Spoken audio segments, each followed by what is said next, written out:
स्वागत है आप सभी भक्तों का आज की मंगलमयी प्रश्नोत्तरी में। जो YouTube पर जुड़ रहे हैं वो चैनल को सब्सक्राइब करें और शेयर करें। राधे गुरु जी, राधे राधे भैया, आपके चरणों में दास का कोटि कोटि प्रणाम। खुश रहिए। मैं छत्तीसगढ़ से आया हूँ। मेरा नाम अभिषेक शर्मा जी है। साकत भी ब्राह्मण हूँ मैं।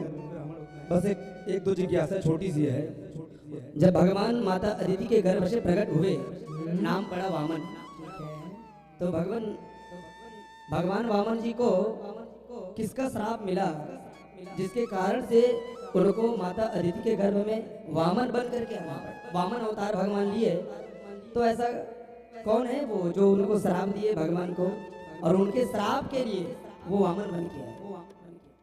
भागवत जी में श्राप की बात तो नहीं लिखी, पर भागवत जी में ये लिखा है कि जब 99 यज्ञ पूरे किए राजा बलि ने और 100वां यज्ञ करने जा रहे थे, तो जो ईश्वर का विधान है वो विधान ये है कि जो 100 यज्ञ कर लेगा वो इंद्र बन जाएगा, और इंद्र अभी वर्तमान में थे।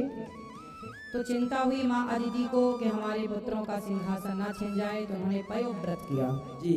पयोव्रत के प्रभाव से स्वयं भगवान उनके गर्भ में प्रकट हुए वामन रूप से। और वामन भगवान, देखो भगवान पर किसी का कोई श्राप लागू नहीं होता, पर फिर भी भगवान श्राप को धारण यदि है तो करते हैं। लेकिन भागवत जी में ये श्राप की बात वामन भगवान को कहीं आई नहीं है। फिर वामन भगवान राजा बलि पर कृपा करने के लिए 3 वर्ग भूमि का दान लेने के लिए उनके यहाँ आए हैं। भगवान भागवत में तो नहीं है जी, लेकिन एक भाव है कि मतलब कोई कहीं तो होगा ऐसा कुछ। तो आपका क्या भाव है इसमें? जी मुझे इसके बारे में ज्ञात नहीं। कोई श्राप की बात कहीं नहीं है, क्यों जी? है कहीं बात है? कहीं नहीं पढ़ा गया है श्राप। वामन भगवान श्राप के कारण राम जी के बारे में तो पढ़ा है कि राम जी को नारद श्राप दिए 12। नारद जी ने श्राप दिया, तो वो तो पढ़ा है कि राम जी श्राप के कारण आए जी। भगवान कृष्ण को भी श्राप मिला। श्राप माँ दुर्योधन की माँ गांधारी ने श्राप दिया। मतलब कुछ श्रापों की चर्चा भगवान कृष्ण के लिए मिलती है, पर वामन भगवान के ऊपर कोई श्राप था ऐसा कभी सुनने में नहीं आया, ना पढ़ने में आया। गुरुजी वो वामन बन के बाद में श्राप तो उनको पहले लगा। हाँ पहले लगा होगा, लेकिन पहले की भी कहीं चर्चा आज तक पढ़ी नहीं ना। जैसे राम जी को श्राप थोड़ी था, वो तो राम जी के पहले नारद जी ने जब भगवान वैकुंठपति थे तभी श्राप दे दिया था।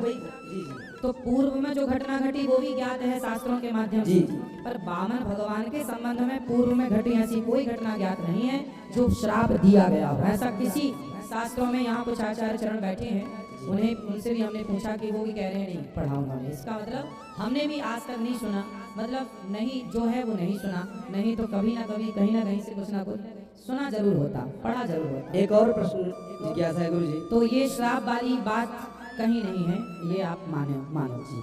ठीक है। दूसरा, जैसे कि भगवान प्रहलाद के लिए भगवान खम्भ से आए, ठीक है, नरसिंह बन करके, और भगवान को भगवान ने वरदान मांगने को कहा, तो कामाना मृत्यु सर्वोहम, कोई कामना नहीं किया प्रहलाद ने। तब भगवान ने अपने ओर से ये श्लोक वेद व्यास जी ने श्री सुखदेव जी ने परीक्षित से कहा, त्रिसप्तभी पिता पूतः पितृभि सहते न घ। ठीक है बेटा, आज से मैंने तेरे 1 नहीं 2 नहीं 21 पीढ़ी को तार दिया। हाँ। तो भगवान जिज्ञासा ये है कि 21 पीढ़ी प्रहलाद का गणना कैसे करें? भाई प्रहलाद जी की 21 पीढ़ी कैसे गणना करेंगे? कहा जाता है कि 21 पीढ़ी तर जाए आपकी। भाई प्रहलाद जी के पिता हिरण्यकश्यप हैं जी। अब इनकी पीढ़ी 21 कहाँ से मानेंगे, यही ना सवाल है आपका? जी जी मतलब साथ देखो सब भगवान से ना प्रकट हुए हैं जी जी। तो भगवान कहते हैं कि हम तुम्हारी 21 पीढ़ी तार देंगे। मतलब ये हुआ कि जरूरी नहीं है कि 21 पीढ़ी हो, जितनी पीढ़ी है उतने का उद्धार हो गया। आने वाली पीढ़ी को भगवान ने कहा कि हम तुम्हारी पीढ़ी में किसी का कभी वध नहीं करेंगे। तो प्रहलाद जी की आने वाली पीढ़ी का भगवान ने कोई वध नहीं किया। तो गुरुजी इसका अर्थ क्या बनेगा? त्रिसप्तभी पिता पूतः। हाँ तो उसका अर्थ देखो व्याकरण की दृष्टि से आप जब जाकर के समझोगे, हमारे गुरुदेव भगवान ने इस पर एक बार चर्चा की थी जी। तो गुरुदेव भगवान ने कहा था कि इनके देखो हिरण्यकश्यप जो है वो किन के पुत्र हैं पता है ना आपको? जी बताए। किन के पुत्र हैं? वो दीदी के पुत्र हैं। उनके पिता कौन है? कश्यप जी। कश्यप किन के पुत्र हैं? कश्यप जो है मरीचि इत्यादि जो ब्रह्मा जी के 10। कुल मिलाकर ये समझो कि भगवान नारायण जो हैं सबके पूर्वज हैं जी। भगवान नारायण कौन है? सबके पूर्वज हैं। सही। सबके पूर्वज हैं। जब 21 पीढ़ी है ही नहीं पूर्व में, तो भगवान ने कह दिया कि भाई 21 पीढ़ी तरेगी, मतलब कोई जरूरी नहीं है कि 21 ही हो, जितनी है उतनी तर जाएगी ये। हाँ, कि जितना है उतना तर ही जाएगा। कई कथावाचक से सुनने को मिलता है गुरु जी हाँ। कि माता के साथ, पिता के साथ और पत्नी के साथ ठीक है, ऐसे साथ साथ तो ऐसे ही कहना जाता है, साथ साथ साथ। ठीक है। लेकिन भगवान के दर्शन करने के बाद प्रहलाद जी के वंश में किसी की अधोगति नहीं हुई, किसी की। वो तो ठीक है गुरु जी, बिल्कुल ये बात सत्य है। हाँ। पर अपन गणना के लिए मतलब कैसे करें उसको? साथ साथ कर लो, 7 या 21 कर तो रहे हैं। तो 7 प्रहलाद के 7 पीढ़ी। हाँ, तो क्या करना है प्रहलाद जी की 7 पीढ़ी पीछे जाके आपको? मैं मात्र गुरु जी ये जो श्लोक है त्रिसप्तमी पिता पुत्र, नहीं तो प्रहलाद जी की 7 पीछे की हो ही नहीं रही है ना। उनके तो पीढ़ी हो ही नहीं पा रहे, तो फिर कैसे? हाँ, तो जरूरी नहीं है ना, क्या करना है? त्रिसप्तमी पिता पुत्र का मतलब जो सुखदेव जी ने परीक्षित से कहा है, हाँ, तो इसका अर्थ अपन भाई कहा तो यही ना जाएगा। अब लोग जैसे, अब पति कहता है कई बार पत्नी को कि तुम कहो प्रिय, तो हम आकाश से तारे तोड़ कर ले आए। शादी होगी आपकी? जी गुरु जी 8 से 9 महीने हुए हैं। तो कभी कहा पत्नी को आपने ये बात?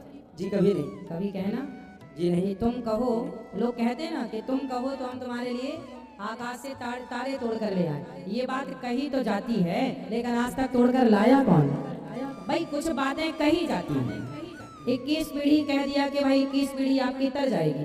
कुछ बातें कही जाती हैं जिनके लिए परेशान नहीं होना चाहिए। बहुत सारी बातें समाज में, व्यवहार जगत में कह दी जाती है कि भाई हम तुम्हारे लिए तारे तोड़ कर ले आए। कोई लाता है तारे यार, टूटता है? व्यवहार जगत में कह दिया जाता है। तो गुरु ऐसे ये बात कह दी गई कि भाई 21 पीढ़ी तर जाएगी आपकी। तो गुरु जी ये संसार की व्यक्ति हम जो है, हाँ। वो कहेंगे तारे तोड़कर लेके आएंगे, ठीक है। पर भगवान की जो वचन है सत्य प्रथम सत्य परम त्रि सत्यम। तो फिर भगवान ने तो ये भी कहा मैया मोरी मैं नहीं माटी खाई हूँ, मैं नहीं माखन खाए थे। तो इसे कैसे सिद्ध करोगे? करो। भगवान मिट्टी खाए थे कि नहीं? ना हम भक्षितवान जी, अम्बा। जी। भगवान मिट्टी खाए थे कि नहीं? जी, तो फिर वो कह रहे हैं कि मैंने नहीं खाई, तो क्या भगवान झूठ बोलते हैं? अब करो, कैसे सिद्ध करोगे? गुरु जी बताओ, करो सिद्ध इसको। मैया से कह रहे हैं मैंने माटी नहीं खाई, वो जी। खाए हैं। तो भाई भगवान का आपको क्या लगता है भगवान मजाक नहीं करते? बिल्कुल मजाक के मुंह में भगवान मजाक नहीं करते हैं। प्रहलाद से मजाक क्यों भगवान अपने भक्त से मजाक नहीं करते? और मजाक की बात नहीं है, हम तो केवल ये बता रहे हैं कि भगवान कह रहे हैं मैंने मिट्टी नहीं खाई। अब यहाँ मैं सिद्ध कर सकता हूँ कि भगवान मिट्टी नहीं खाई। देखो, भगवान ने मिट्टी नहीं खाई। ना हम भक्षितवान अम्ब, मैं मिट्टी नहीं खाया मैया।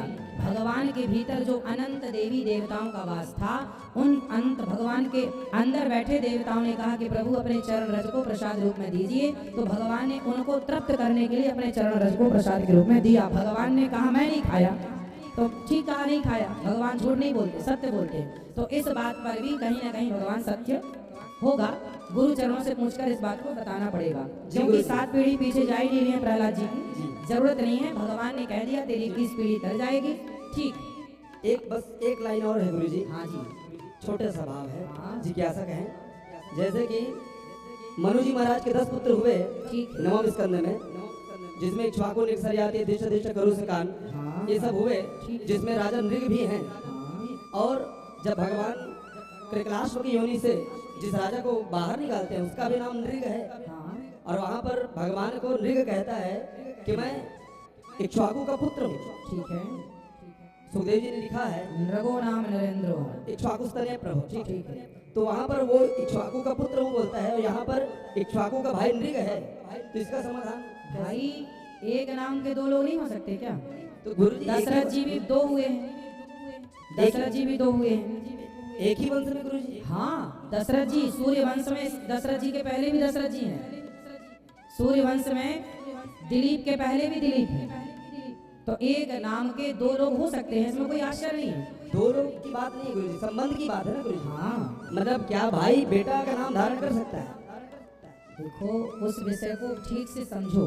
ये विषय जो है ना, ऐसे पढ़ने से समझ में नहीं आता।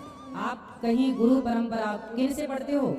जी मेरे गुरुजी का नाम है ध्रुव शर्मा जी महाराज। तो गुरु चरणों में बैठकर ये सवाल गुरुजी से करो कि गुरुजी हम कहाँ कंफ्यूज हो रहे हैं। शास्त्र हमें कभी कंफ्यूज नहीं करते, शास्त्र अपनी जगह क्लियर है। आप गुरुजी से पूछो कि गुरुजी हम कहाँ कंफ्यूज हो रहे हैं। आप कहीं ना कहीं कंफ्यूज हो रहे हैं, वो आप पढ़ेंगे उस सब्जेक्ट को पूरा तो क्लियर हो जाएगा। कौन भाई है और कौन पिता है सब निकल आएगा। बहुत बहुत धन्यवाद गुरुजी। खुश रहिए, और आपके श्री चरणों में दास का पुनः प्रणाम। प्रसन्न रहिए। हमारे माँ बाबू जी देख भी रहे हैं, उनको प्लीज आप हाथ ऊपर करके उनको आशीर्वाद राधे राधे। सबको आशीर्वाद है, सबको। बोलो वृंदावन बिहारी लाल की। खुश रहिए।